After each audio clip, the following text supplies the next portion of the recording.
Welcome, everyone. I am genuinely excited for today's conversation on RevenueFlo Podcast, where our topic today is breaking barriers in construction and how a woman-led firm is redefining construction management in the Hudson Valley.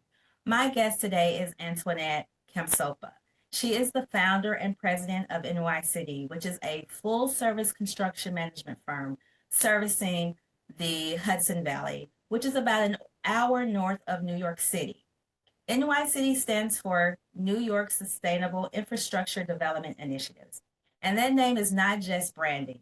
It reflects a mission that is deeply personal to Antoinette, which is making construction work for communities, not just for developers.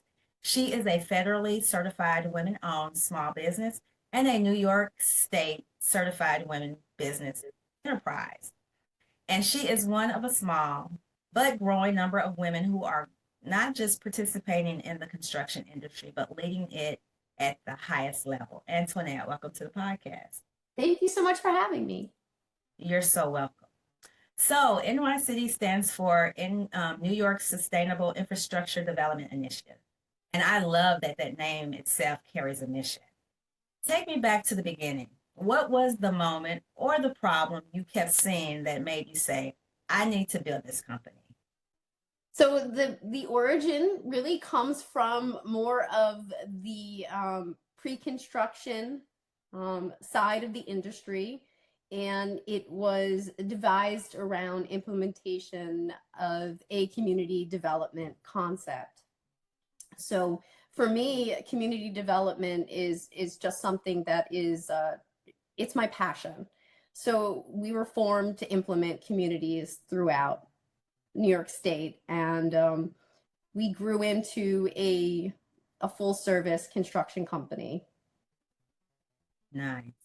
So let's talk about the affordable housing mission. You talked about affordable housing in a way that most people in construction never frame it, not as a government subsidy program, but as a real economic problem affecting teachers, nurses, firefighters, everyday people paying more than 30% of their income just to have a roof. When did that become your North Star, and how does it shape the decisions you make in the business day to day? So that was always the North Star for NYSIDI. Going back to our origin, we were speaking about this, and our concept was based on this very issue. But the states hadn't caught up yet in terms of having the right programs in place to help implement the development and construction for these issues. So we were, of course, speaking to the issues, but as of recent, the wonderful part about our mission is that many states, New York State in particular, is they're recognizing the issue of there not being adequate housing for the middle population, which is the largest population, and that stems to when we speak to affordable housing, we're not speaking to a subsidized program. We're speaking to the general population not having sufficient housing. So this has always been the core of our mission within NYSIDI. It's to help devise a conceptual plan to implement throughout the Hudson Valley, especially to help this growing issue that we're seeing not just here, but throughout the country. Love that, love that. So you described something on our pre-call that I found really smart. You said you try to grab clients before they have plans. Because if they come to you with a plan for, let's say, 1.4 million and a budget of 900,000, you are back to square one. So you value engineer their plans around what they actually have. How does that communication go with a client who comes in with a vision that does not match their budget? And what does value engineering actually look like in practice? So in practice, the way it works is, a client will come to me and, hopefully not already have a plan. And we will first initiate conversations, or I'll initiate those conversations on what their budget is. And of course, that goes back to their pre-approval with their bank. Most of the time, these customer or clients have construction loans. So the first thing that I do is we engage an architect together, because if they're to go to their architect first, what happens is the architect doesn't understand the pricing the same way that a construction management company would understand, because we see these builds, from conception through CO.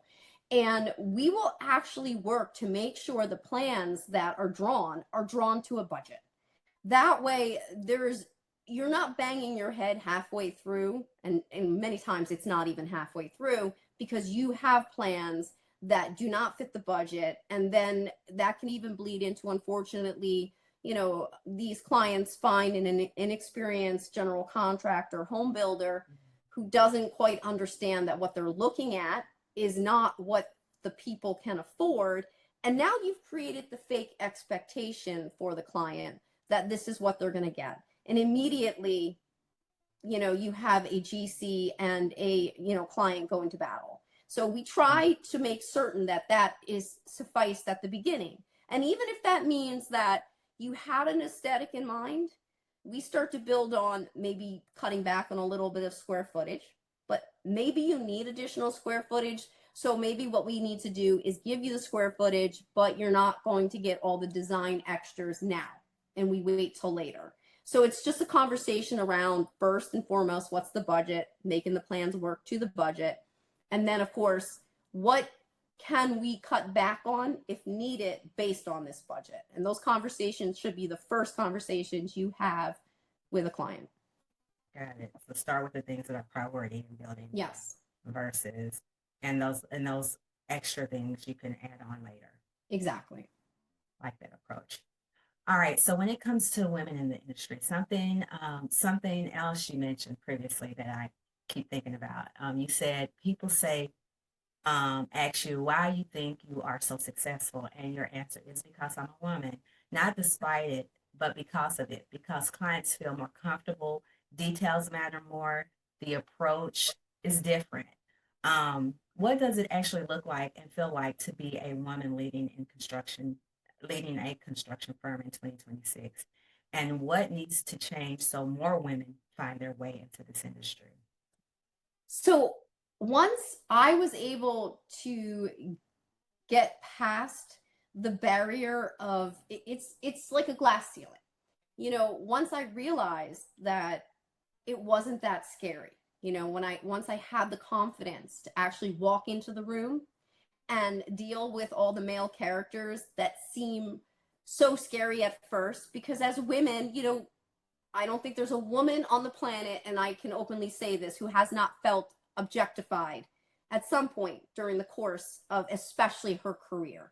Once I was able to get past that, I felt doors open for me as a result of being a woman, and it became less of a detriment. I mean, there's always going to be a small group of people who, still feel like, obviously you're not enough. But once you have the confidence to walk in to the role that inside of you can perform, it really becomes a gift to be a woman. You're able to have conversations. People feel more comfortable coming to you, whether that be your client or whether it be a subcontractor.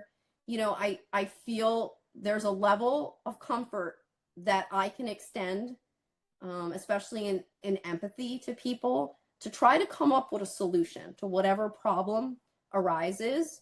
So now as a professional, I look at this and I'm like, this helps me to make certain I can build the company more effectively and also connect with people, because it's so important within the industry so that you're able to have successful project outcome.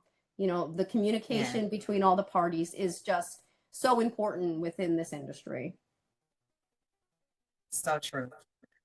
So let's talk about your certification journey. So getting your WBE certification from New York State, you described submitting 1,200 pages of documentation just to prove that a woman actually owned the company. Yes. What was that process like? And now that you have both the federal WOSB and the state WBE, what doors has it actually opened, and what barriers still exist even after you have the certifications in hand? So the process, especially the state process, was extremely tedious. I started first with the federal process, which, though tedious, had nothing on New York State. And when I delved into the New York State process, I think initially I thought it was going to align with the federal process, and then I found it was a completely different ballgame. And I mean, I was submitting so many different documents down to, I think one of the questions was they wanted proof of how I capitalized the company. So I was pulling bank statements from years prior just to figure out like what I utilized to actually open a bank account. So it was a very difficult process, but it was well worth it.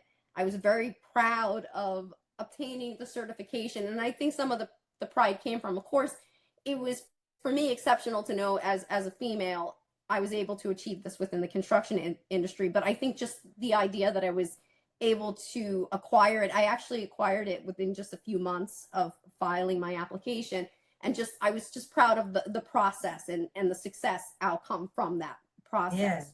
Yeah, as you should be. It seems like it was a lot of work put into it. Definitely. And in terms of the benefits, obviously there's the contracts that are put aside on the state level for WBEs. So, you know, there's a quota that a lot of these state projects have to meet. So, of course, that puts you to an advantage in procuring a contract. And also the relationships that it opens from the certification, especially within this state, and understanding that it is a very difficult process. It does vet you in terms of being looked at as, you know, a credible organization. And then there's always the issues that we deal with in terms of now we have certifications. So you would think it would be simple. You get the certifications, you could start bidding these jobs, and then you quickly realize that bonding is a whole other alignment issue in order to procure the project and get awarded the contract. And so I've had a very, like, I've learned a lot in terms of insurance and bonding over the last couple years, and it's taken that long to acquire the proper insurance and position myself to be able to obtain a bond just so I can begin to bid on these projects. So it's definitely two phases. There's the actual certification, and then what you come to next concerning bonding and insurance. And New York State is one of the hardest states to acquire insurance in, especially construction. Was difficult in itself to meet the requirements needed just to be able to, to try to get awarded on some of these projects. That's a good call out there. Because not only after you get the certification, there's still other hurdles that you have to cross, which is the bonding and the insurance. So that's very informative for those who are looking into the industry of knowing what they need to do to be successful. Yes.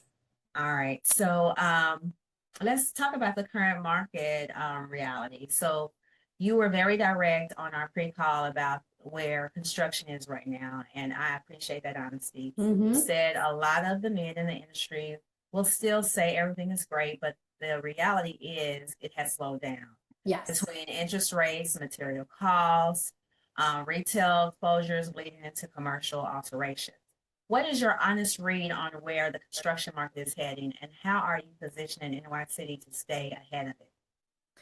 So as of right now, just everything that you spoke to, that's exactly where we are at the moment in terms of the industry on a whole. Residential is at a standstill. Interest rates are extremely high, and there's a lot of fear when I speak to people concerning where the economy may be going. So you have the whole residential market where people are dealing with inflation, and so they're holding on to what they have. And then when we look at commercial in terms of the alterations, it isn't really opportune time to open a business, especially when we're seeing, turn on the TV, a lot of these franchises, they're pulling back. So it definitely has slowed. There's still work within, of course, data centers are huge right now. So if you could land contracts concerning, constructing data centers, that's a big one. There's certain public projects that are happening right now, but the issue with those projects is they're larger and it takes a lot of time to implement those to get them started. So a lot of those contracts were awarded, last year, the year before. So we're kind of sitting here and, it's not a very strong market. I am finding that there's a small percentage of people who, they have cash on hand.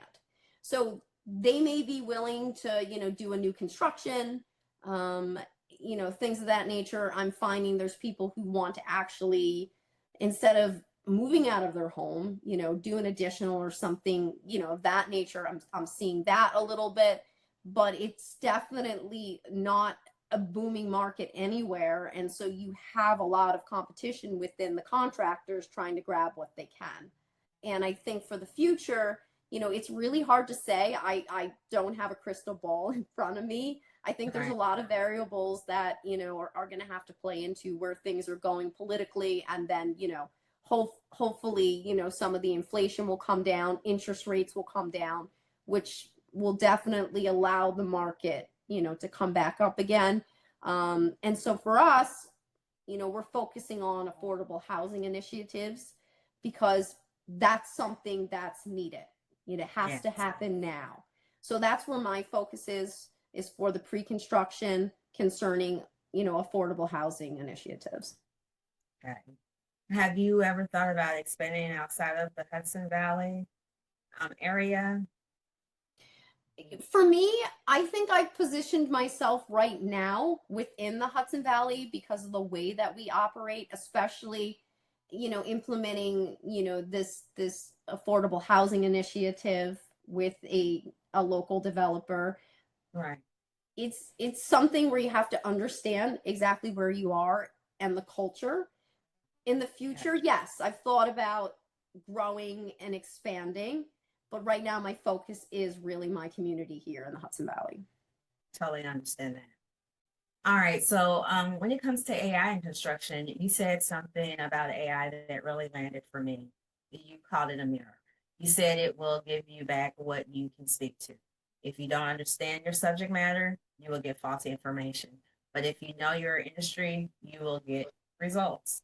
How are you thinking about AI changing the way construction firms operate? And what does the firm that wins in this industry 5 years from now look like differently from the one that wins today? AI is something that is undeniably here.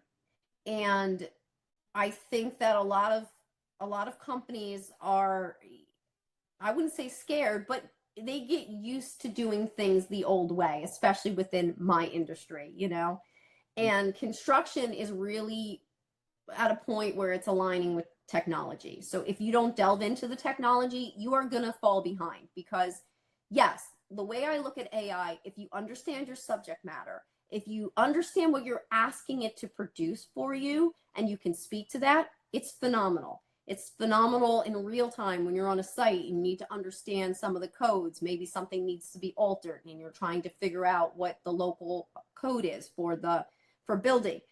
It'll give you that in real time right there. Then even in terms of producing proposals, estimates, having it take a second look at plans, it's the future, and so for us, we align with that. We're very technology based in terms of our process and procedure. We implement this in nearly everything we do at this moment. It's essential, even for the marketing aspect.